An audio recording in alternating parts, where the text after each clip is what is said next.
Hello, today I'm doing the first part of a Banggood review for this. This is the BG6300 mini compound bench, and my hope is that it will allow me to use my stand-up drill in order to convert it into a milling machine and create some cutaway locks. So what I got in the package was this sliding rail, and it sits on another sliding rail, a shorter sliding rail right here below. And you have two handles. The first one on this moves the entire top rail left and right, and this moves the rail backwards and forwards. So these are not notched, but you do have, you can't see it probably, you do have lines here that supposed to show you the rotation angle for this, and you have a ruler on here which shows you how much you move.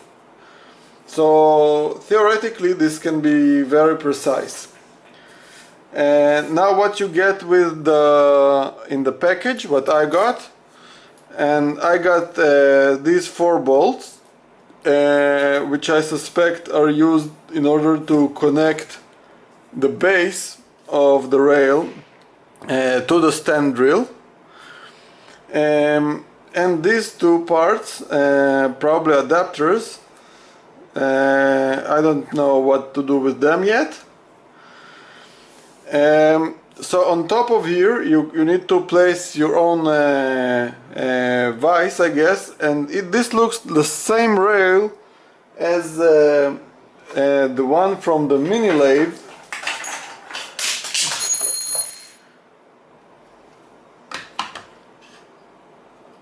Yeah, so the mini lathe rail is a little bit thinner, but I think that the screws that guide the mini rail tailpiece, or whatever it's called, can be used here as well. So if you got the mini lathe, then you will maybe be able to reuse the guide screws.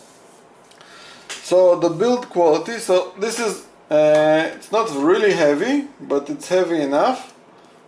You can see the screw here, and the notches here look about 1 millimeter, a bit 1 millimeter thick. So the distance between the notches. And here on the other side, no, I can't see anything.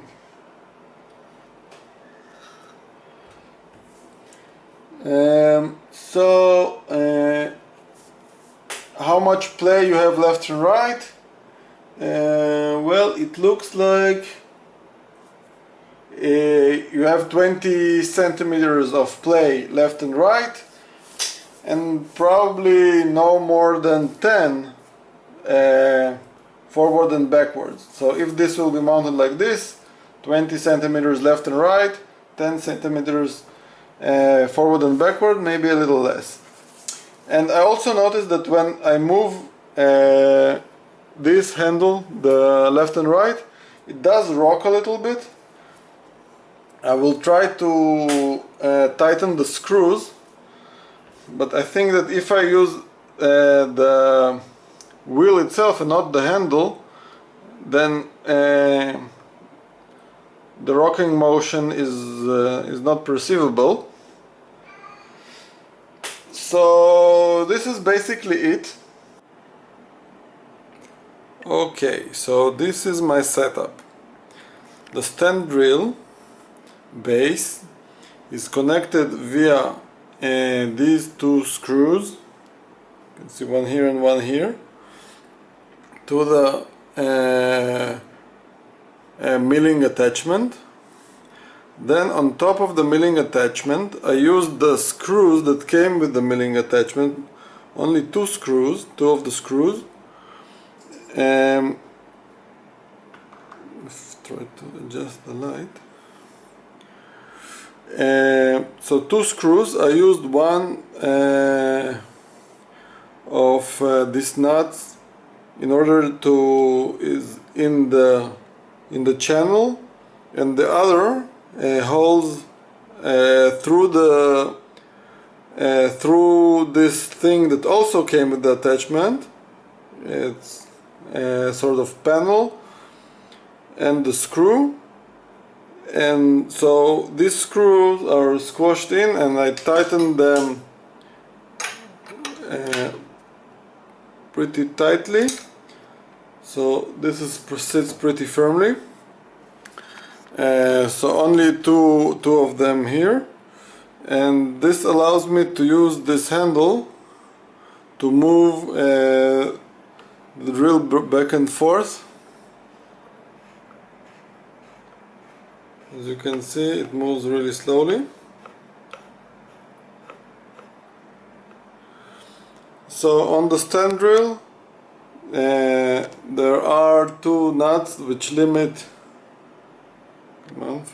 which limit the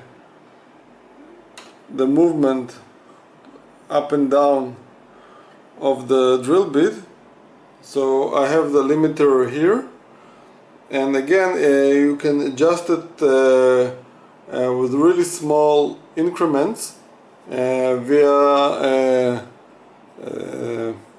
the stepped pin. So this is the cheapest stand drill in existence, and I guess if this stand drill has this device, then any stand drill will have this device.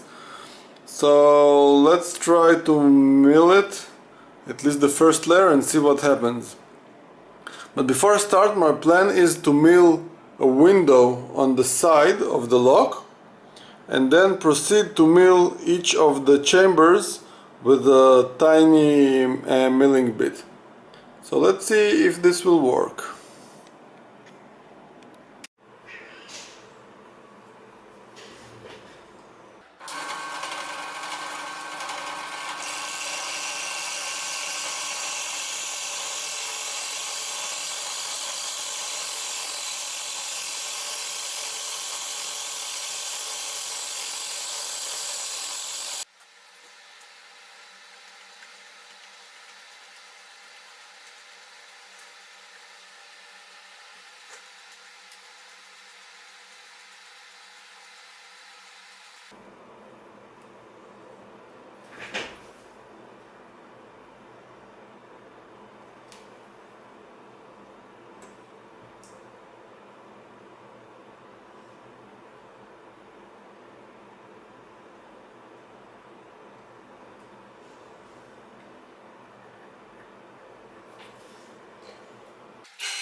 Okay, so this is going to be part 1, because I broke all my milling bits trying to finish off this lock, as you can see.